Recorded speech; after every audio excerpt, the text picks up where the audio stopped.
Meghan Markle is a cold, rude, fake woman who is pretending to be someone she isn't, and Prince Harry is finally waking up to the terrible truth. Who says so? Her brother, Thomas Markle Jr. In an exclusive interview with little old me, the Duchess of Sussex's seething sibling said that after what she's put their father through, he wouldn't let her within 50 feet of him. It was my first encounter with Thomas Jr., and I found him to be an open and eminently likeable guy. The kind of straightforward, decent, no-nonsense American I often met when I lived in Los Angeles back in the 90s. And that's why I believe he finds his estranged half-sister's ruthless behaviour so hard to understand. I wouldn't want to be like Meghan. She's the oddball, he declared. Tom believes that Meghan banning their dad from meeting his grandchildren is unforgivably cruel. And he feels for King Charles, who also never gets to see Archie and Lilibet. As we chatted on my talk show, The Political Asylum, Tom revealed for the first time why his dad was never going to attend Meghan and Harry's Windsor wedding in 2018. The story was that the former Hollywood lighting man suffered a heart attack at his home in Mexico and was too sick to travel. But now his son says the decision was already made thanks to an impossible ultimatum issued to him by his difficult daughter. She told him that in order to walk her down the aisle, he would have to cut his other kids, Tom and Samantha, out of his life. Thomas Sr. refused, and the rest is history. Tom Jr. said to me that he wasn't at all surprised by the Hollywood Reporter investigation labelling Meghan a bullying employer who terrifies her staff and reduces grown men to tears because, he says, she is cold, rude and fake. And he predicts the Sussexes' marriage is doomed because Meghan is an actress playing a part. You can only play a character for so long until somebody sees the real you. Harry is finally waking up to what's in his life, said Tom. So, what is in Harry's life? Is it a snobbish fraud who is somehow embarrassed by her down-to-earth American family? A social mountaineer who was never going to allow her folks to mix with British royalty because perhaps they would reveal that she's not exactly from the top echelons of high society.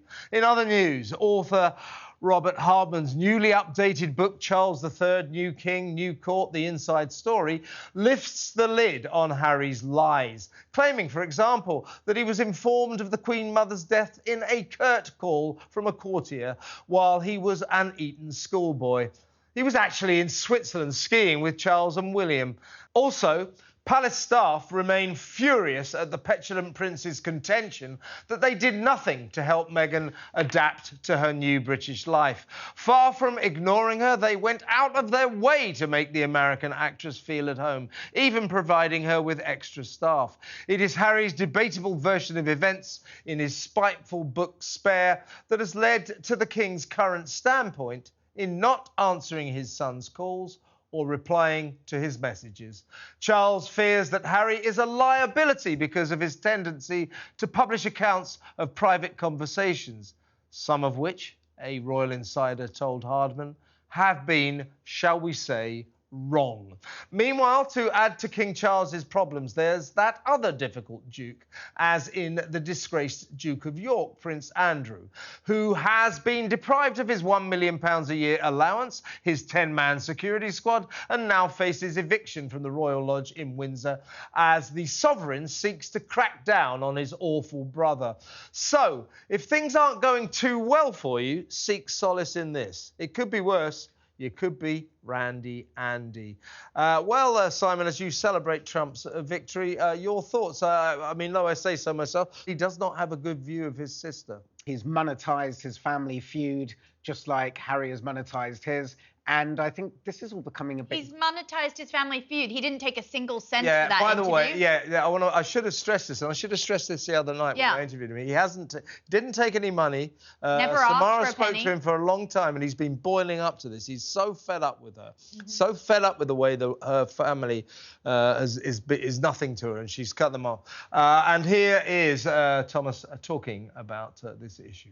in my opinion, she pretends to be this wonderful person, but from numerous accounts, even from friends in Montecito, it's nothing like that. She's cold and rude to people wherever she goes. So, you know, go ahead, live your life. So, yeah, I mean, it was pretty damning stuff, Simon. I mean, you know, he's hurt. And so, and his father, he's very hurt on behalf of his father. As he spoke to me, he was actually in Mexico, in Rosarito, where Thomas Sr. lives, and he was with his dad, and his dad was watching on. And he was speaking, you know, from the heart. His dad is heartbroken. He wants to see his grandchildren. It is shitty of her not to let him see. It's very difficult if you feel that you have toxic family in your life, as she does, and we have to respect her view. Then she doesn't want to see. I don't. Okay, you don't have to respect her view. If that's what she believes, who are we to demand that she takes children that she doesn't want her father to have anything to do with and see them? I mean, we can have a view on it, but that's all we can do. And, you know, you're saying that he hasn't monetized Thomas Markle Jr. He hasn't taken... which I agree with. Why the need to speak to the press all the time? Because he's upset. He's upset, and he wants people to know that the Markle family are very, very anguished about what she's done. Here's Thomas again. Why does she want, or did she want, your dad to disown you and Samantha? Why? It goes back to the young childhood days when even Samantha was witness to the fact that, you know, there was no room for Tom and Samantha in Meghan and Dad's and Doria's life. And, you know, there were several incidences where they made it very clear where they're starting their own business, and Samantha goes, well, what's the business called? Oh, it's the Three Cherubs. And, you know, of course, the Three Cherubs is those three. Yeah, I mean, they come from a broken family, Samara. Is that another one of Meghan's failed businesses? Yeah, The Three Cherubs. Yeah, Meghan, for sake, stop starting businesses. Please. You're useless at it. So why does Meghan get the blame for starting the Three Cherubs when her father and her mother were involved in it as well? Oh my gosh. Okay, look, the thing that came out of this interview was that, and you spoke about toxic family members, it was revealed that Meghan is the toxic family member here. I mean, in that interview, Tom said that he wouldn't let Meghan within 10 yards of his father, because it is such a travesty what she's done to that man. She's broken him. Yeah. And I don't think he danced around that fact. Yeah. He said, she has ruined our family. All we got was a very normal, hurt family member out of that interview. And it's really terrible that she paints this picture as herself as the victim when she's left this trail of upset family members along the way. What was interesting, though, Simon, was that, you know, the narrative has always been... And, you know, he did have a heart attack. He wasn't well. He was too unwell to attend the wedding anyway. But what Thomas Jr. is telling me is the decision was already made because she had given her father this horrible ultimatum. You know, unless you don't talk to Thomas Jr. and Samantha ever again, you can't walk me down the aisle. Here's to Thomas Sr. I know you don't like him much, but here's to Thomas Sr. for saying, no, I'm not going to do that. What a thing to say to a father. I've seen him in interviews. I saw him in an interview he did with Piers on Good Morning Britain, where he was saying, you know, I will not stop talking about her until she agrees to... I will not stop giving interviews. Thomas Markle Sr. So I think this is a very dysfunctional family with all of them throwing... Wait, just let me finish. I think they're throwing accusations around at each other. And perhaps if they're going to do some bridge building, they need to be doing it off camera, behind closed doors, and not trying to point score off one another. That's my own feeling about it. And that doesn't mean I'm sticking up for her. And it doesn't mean that I don't have sympathy for him. Simon, I'll tell you what's not happened behind closed doors. It was also revealed in that interview that Thomas Markle Sr. has had 2 further heart attacks this year, I believe. And stroke as well. Yeah, I mean, he's literally on death's door. And a phone call from Meghan, a note, a WhatsApp even, just to ask, how are you? Nothing. Resolute silence from that woman. This is a man who put her through one of the best private schools in California on a working Hollywood salary. It was pretty much nothing. I mean, he gave everything to her. As Tom actually said, you know, she was the golden child of his eye. And the fact that he's had all these health complications and she hasn't even said hello to him is ridiculous. Yeah, well, it's unforgivable. It's vicious, I think. It's vicious. I mean, what kind of a woman or daughter doesn't reach out to her dad after all those health problems. What was the straw? What kind of a person is she? Listen, I just know that I have friends who don't talk to family members, and it's very, very sad. It's very, very sad, but it's not something that third parties can get involved with and make a kind of a sweeping statement on they should do this or they should do that. Because anyone we do not know, we can speculate and we can hear from either side, but we do not know what has happened truthfully within that relationship. The Markle family is complicated. A lot of people's families are complicated. And yeah, you're right. You know, you can't go into the intimate details of what's gone wrong there because we don't, you know, we weren't there. We don't particularly know. But what you can take a view on is a daughter whose father is clearly, you know, struggling to survive right now. The poor guy's had 2 heart attacks, a massive stroke. He's a very ill man. He's just turned 80, and he just wants to see his grandchildren, perhaps before he dies. Don't like to put it like that, but that is the fact of the matter. And she f***ing well won't let him. What kind of a person is she? A sick and evil individual, like her poor stepbrother revealed her to be. I think that what we actually also got from this interview was how normal the family actually is, and how we're saying, oh, it's complicated. I think it's actually more basic. I think she's embarrassed of them in the most horrible way, and I think her social... That's it. Yeah, her that's social. Exactly it. That's all it is. This is what she is. Like, she's a snob, and she wants people to think that she's from the top of the social ladder, the highest echelons of high society, and she's just not. Okay. No. I believe she's always feared that if Thomas Senior, Thomas Jr, Samantha, and the gang get to meet the royal family, that somehow or other her ludicrous secret will be revealed. You know, and that she's not from the. But you know, hey, Meghan, no one's falling from it. We know who you are. She's a little snob. Okay, that may well be true. There's also another version, and that is that she has become one of the most reviled women in the media. She's talked about in numerous articles. We talk about her every week. You two do your best to kind of pile in about stuff that you think about her, and you're not backwards in coming forwards with giving your opinion about her. And she may feel that she doesn't want to fan the flames of discontent that will come about by a botched family reunion. So for that reason, then, she's not going to let her dad see his grandchildren. That is not a good enough reason for that. By the way, I think Samara's got a few comments from our audience about Meghan. I do. So Mama Kim has said, I feel for Harry. He wanted the type of relationship he witnessed with his brother achieving, and thought Meghan was the answer. I feel he's been totally manipulated, a victim of coercive control. Meghan love-bombed him. She's a classic narcissist. Well, it's interesting what Thomas Jr was saying, that he believes that she's an actress playing a part.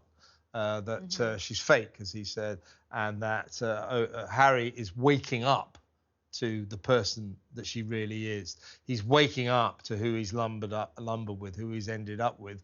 And Thomas believes for that reason that marriage isn't going to last. He's one of the many people who feels that marriage isn't going to last. However, Kevin, just something that you said in the last programme, which I noticed the comments underneath. People were very upset that you were saying that you thought that William could be jealous of Harry's popularity, something along those lines. I think that was mentioned, and we. I think that's possible. Yeah. Off the back of a Tina Brown comment. Yes, which you're entitled to your opinion there. We have 2 siblings who aren't talking to one another, and we don't know how that's going to play out as well. And in some ways, that kind of mirrors the relationship that both Meghan and Harry have with their families that we can't get embroiled in. What's really interesting is that they were besties until Meghan entered the scene. Yeah. So I'm seeing a common denominator there. She's a relationship wrecker. Basically. She does. She crashes relationships. I can't believe that I gave you guys the rope to hang me with that. I'm having a great week, by the way. I'm on a plank. Oh, there's some sharks. I think I'll dive in. You got some more comments, Samara? Yes, Angie has said the biggest mistake was that Harry picked the wrong partner in life.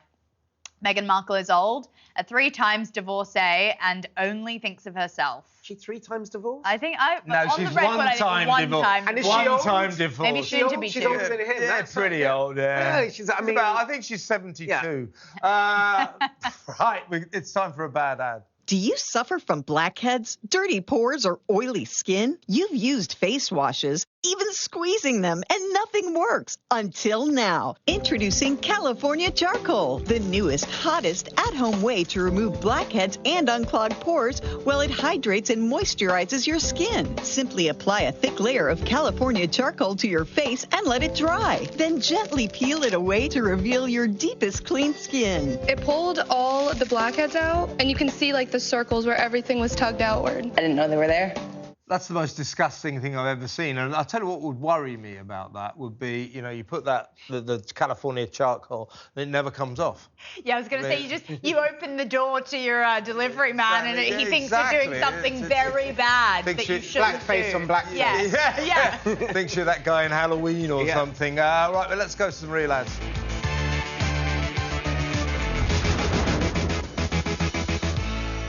What just happened?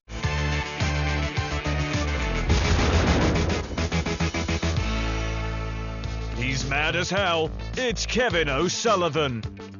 Welcome back to What Just Happened. Well, you know, this is the part of the show where we have the big moment. The Fox News decision desk can now officially project that Donald Trump will become the 47th president of the United States. Take it away, Donald Trump!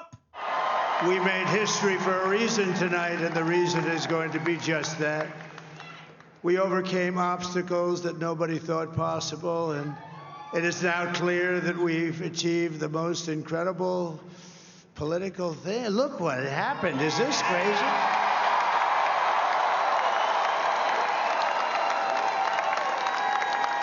But it's a political victory that our country has never seen before, nothing like this. I want to thank the American people for the extraordinary honor of being elected your 47th president and your 45th president.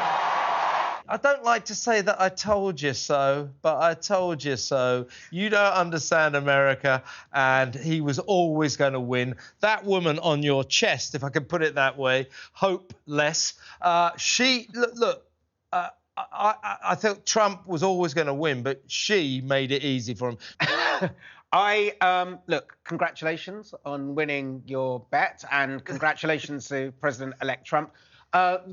Contrary to what people, might think, because I've been clipped quite badly in a bit on social media saying that uneducated people vote right wing. I didn't say that. I said uneducated blacks voted for Trump.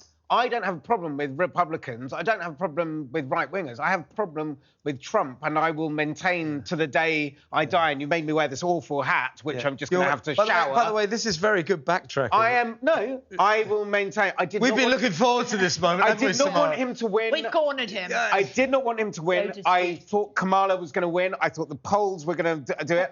Why did you think Kamala was going to win? Or Kamala? Sorry, I must get that name. Well, it doesn't matter anymore because we're going to forget it completely. She's going to return to the oblivion for which she was designed. I thought Kamala was going to win because of Trump's rap sheet and because Trump is just such an appalling person. And I didn't believe that Americans would vote for such an appalling person. But they did once before. I mean, I don't agree he's an appalling person, but they voted for him once before. Why did you think they wouldn't do it again? Because he showed them what he was like, and I thought that having seen what he was like, they would reject him out of hand. But they like him, you know. But they like him. They like him, and that is democracy. And you know, sometimes democracy stinks, but that is democracy. And Trump I'm glad you're accepting it. But I mean, Kamala was really useless, wasn't she? She was an empty vessel, and the Democrats, Christ, they're useless. I mean, they screwed this up in spades. You know, they dumped old Biden. They should have had a proper election or a proper choosing of another candidate instead of just parachuting in empty vessel Mrs. Moron. Yeah, absolutely. I think that what she didn't get was that this election was a marathon and not a sprint. And I think she really lost momentum towards the end and just put a really half-assed effort in, to be quite honest with you. Last night, she didn't even show up to the rally. So she left all her fans in the cold. They were left there with no comment from her. And that's pretty kind of, I don't know, resemblant of how the campaign went towards the end. Trump, he campaigned for 60 days straight with not a day off. She took, I think, about 10 days off during that period. She just didn't really care. Yeah, here's the thing, Simon. We're going to play a little clip in a minute. But, you know, I always sensed that this wasn't close, that this might be a bit of a landslide for Trump. And that's exactly what it was. Let's have a look at Kamala in action. Your turn, honey. In the one place in America where women still have a right to choose. You can vote any way you want. And no one will ever know. Did you make the right choice? Sure did, honey. Remember, what happens in the booth stays in the booth. Vote Harris Walls. That's Julia Roberts narrating that. What a shit advert. It's so reductive. It's so sexist, as if every woman is terrified of what her husband's going to think of what she votes. Women can make up their own minds, and I don't believe American husbands everywhere are going to, you better vote the same way as me. What a load of crap. This is why she lost. Condescending, patronising bullshit. Also, I mean, you know, as I said before, me being clipped in an argument. In an argument we know what you said. In an argument with you, me being clipped in an argument with you, Kamala had to get over an incredibly hostile media, which never really wait there, which never really held Trump to account. He was allowed to say. You're kidding. No, he was allowed to say. Oh, come on. He was allowed to say so many. He was allowed to say so many outrageous things. Are you saying that the American media and the British media are pro-Trump? They are generally. No, please don't say that. Sorry. Otherwise, I may have to step across the desk. Sorry, no, I'm not saying they're pro-Trump. I'm saying that Trump said a lot of things that he wasn't held to account about, whereas Kamala, they poured over the stuff that Kamala did. She didn't ever say anything. If you're saying that she was an empty vessel with no policies, Trump's rambling, bizarre speeches with sort of promising the earth. He's got to deliver on that now, and that's going to be hard. He had messaging. He had messaging, which weren't exactly policies. Do you want to know the key moment? Do you want to know the key moment when he won the election? I told you it was this. They're eating the dogs. They're eating the cats. They're eating the people, the pets and the people who live there. That was the moment. And if you remember her patronising. But it turned out not to be true. Pathetic. But it turned out not to be true. It was a key moment, and you're kind of proving my point for me. Watch this anyway. He was able to say what he wanted. Watch this anyway. If we don't show up tomorrow, it is entirely possible that we will not have the opportunity to ever cast a ballot again. And let me be very clear. If you do not make sure that the people in your life can get to the polls, that is a mistake. Deciding not to decide, that is most definitely a vote to let other people control your future. That's Oprah Winfrey, one of the squad of Hollywood celebrities who are now learning that it doesn't matter what they think. No one cares. Taylor Swift, Harrison Ford, Beyonce, Leonardo DiCaprio. Oh, vote for Kamala. She's wonderful. And Cardi P all say, and nobody listens. They found out today, because we are recording this the day after the election, that unless they're making their little movies or singing their little ditties, no one gives a what they think. Well, that was patronising as well, wasn't it? Oh, vote for me because Taylor Swift says so. Give me a break. Massively so, and I think people aren't talking about the fact that, you know, Kamala, she came from a very middle-class background. She obviously got the celebrity elite behind her. Well, the Democrats always do. Yeah, her parents were college professors that were probably on close to six figures. The real triumph is actually J.D. Vance, who came from abject poverty. His mother was a drug addict. She bashed him sometimes he said she tried to kill him at some points of his childhood. His father disowned him. She used to put Mountain Dew in his baby bottle when he was 9 months old. He came from absolute nothing. He served in the Marine Corps. He went to Iraq. He then went to Yale on his own scholarship. He is now the Vice President of the United States of America. He's the American dream, not these stupid Hollywood elites who live in their Montecito mansions and don't give a about the rest of anyone else. Yo, they think. Well, say it. It's getting very worked up, isn't it? I love you, JD. I love you. What's happening is this going to slowly come round, and one day I'll be like this. What just happened? Standing is screaming at no, I mean, these celebrities, they don't matter. Nobody cares what they think, and America proved that today.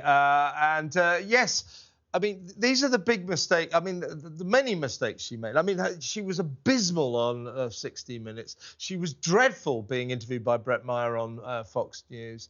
And she made a huge mistake picking that idiot, Tim Walz, as her vice president or her running mate, when she could have picked Josh Shapiro, the very popular governor of Pennsylvania, the very important swing state. And she didn't pick Josh Shapiro because Josh Shapiro's Jewish, and Democrats have the same problem with Jews as the Labour Party does in Britain. And that was a howling mistake. But the big mistake was the idiot Democrats thinking that this cackling idiot, this moron, she's a moron, who, could somehow just cackle her way into the White House.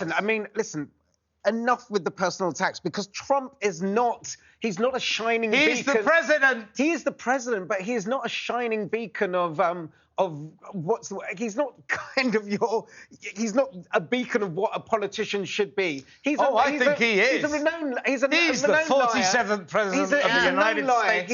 He's a felon. He's been accused. He's the president. I know he's the president, but you're kind of comparing Kamala and making out that this guy should be on a pedestal, be on a pedestal for his behaviour and everything else, and that's just not. That's just not right. There was a lot of frightening rhetoric that Trump came out with, and I know that you guys watch what Trump does. Don't listen. Yeah, but he says about immigrants poisoning. There's always been a difference between what Trump poisoning the blood of true Americans. He's not going to do that. No, he said that though, and let's have a watch. Watch this disgusting. anyway. Watch this. Watch this. How you doing? Have you voted already? Give me a second. You did? Thank you.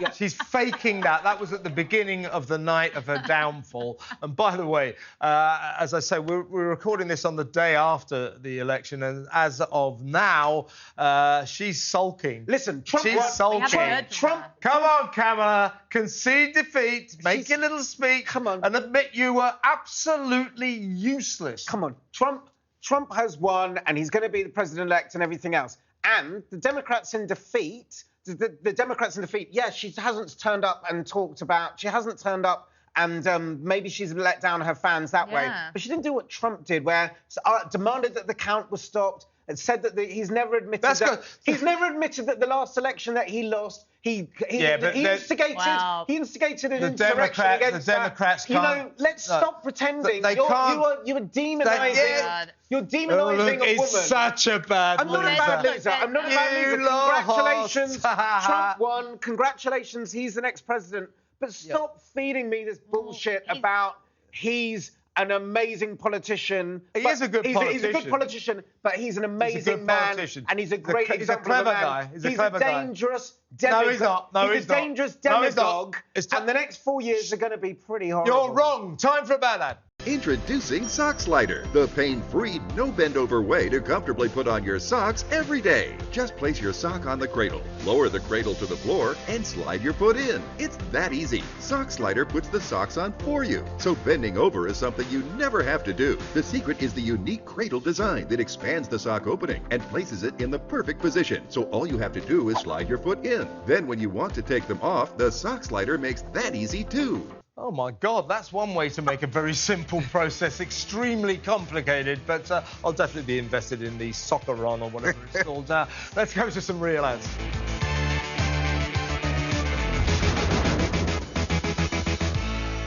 What just happened?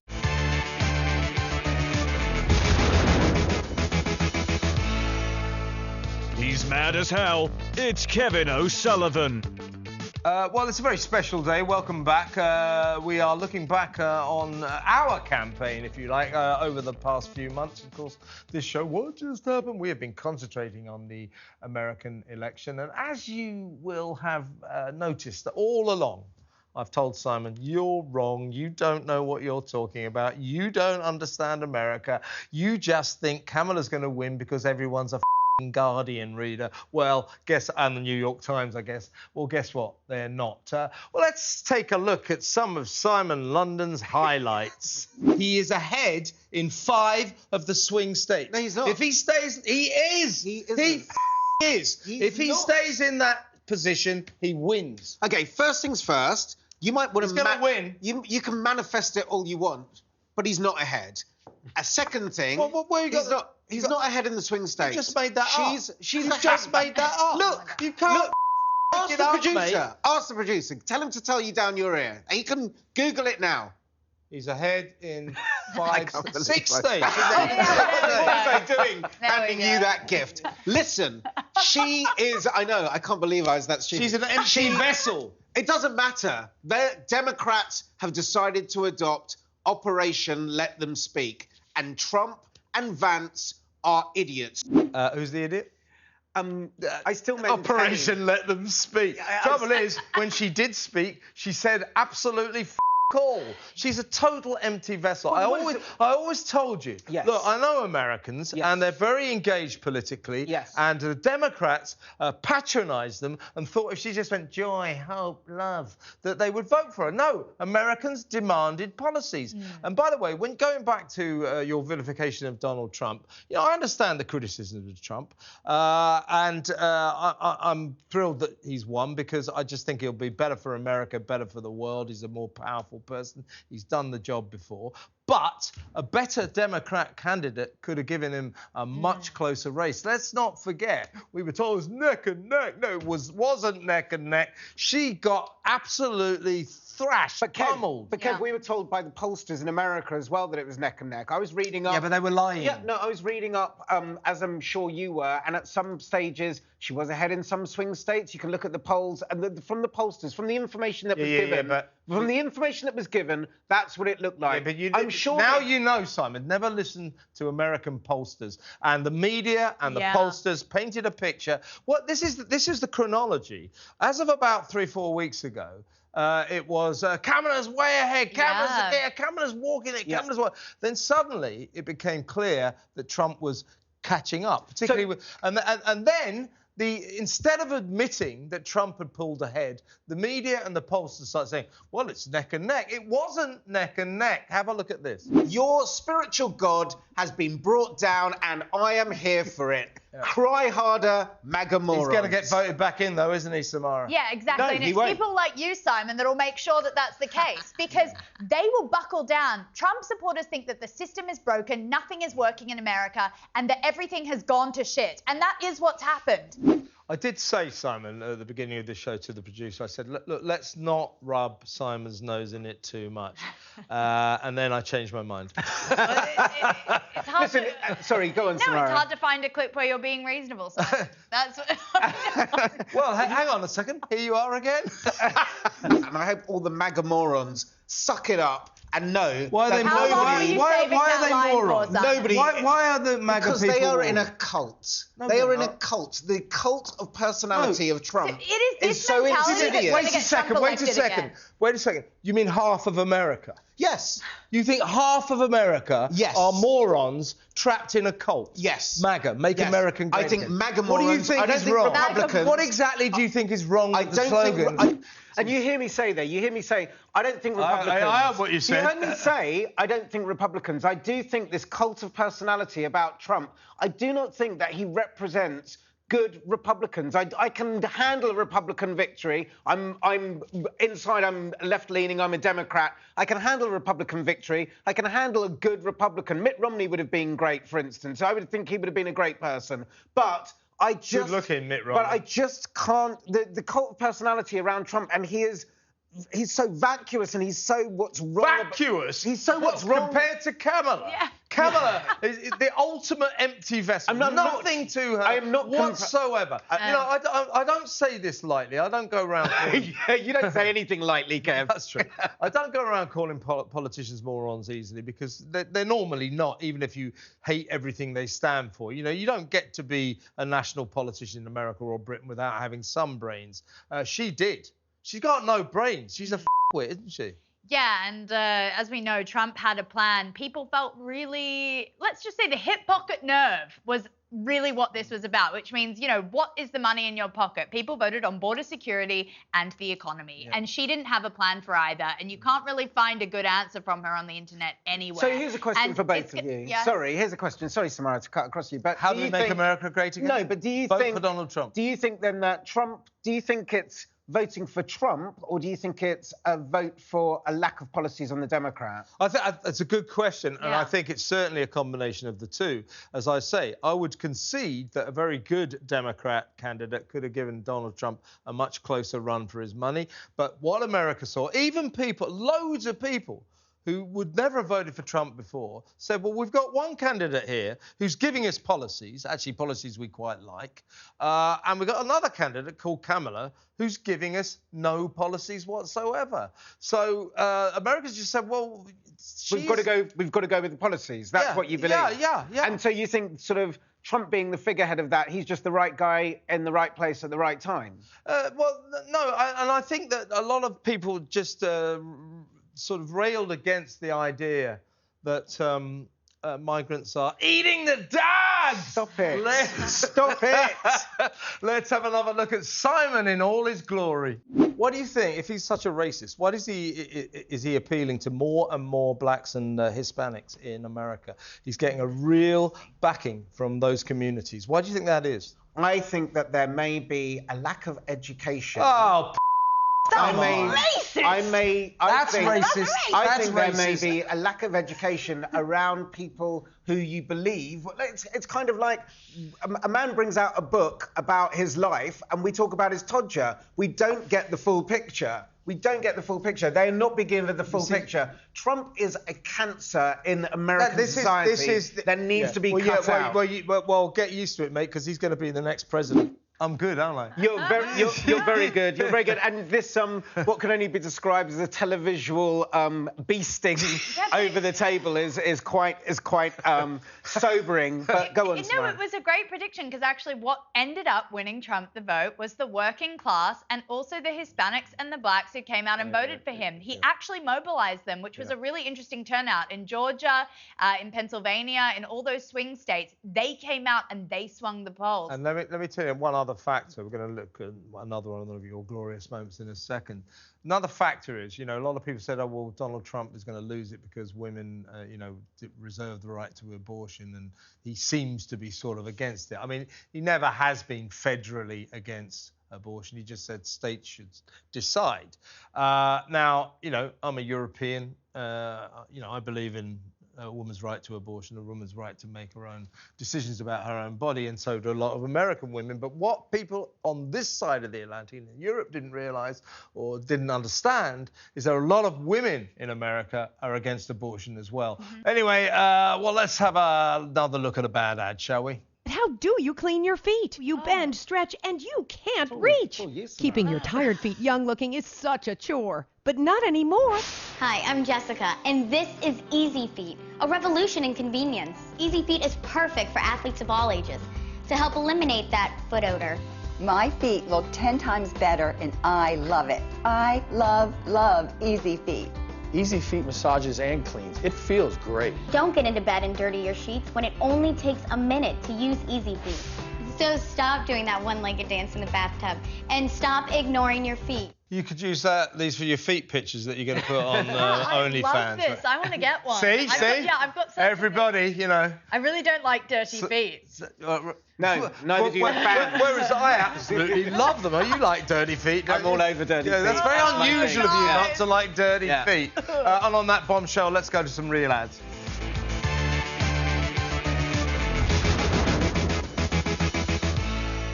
What just happened?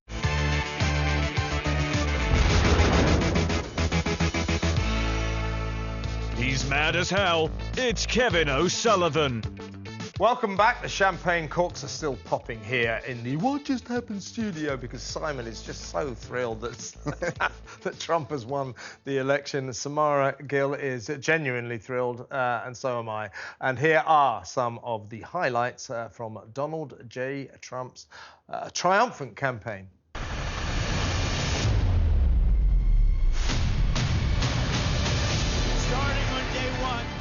Defeat inflation quickly, and we will make America affordable again. I will cut your energy costs in half. It's time for the working man and woman to finally catch a break. We are going to bring back the American dream, bigger, better, and stronger than ever before. When I'm back in the White House, we will restore world peace, and it will be again peace through strength.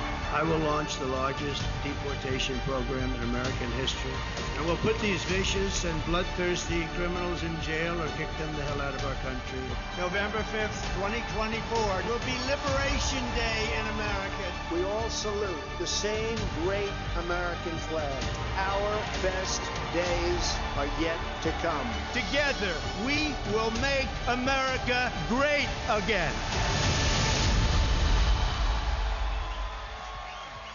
Well, that's about it for this very special edition of What Just Happened.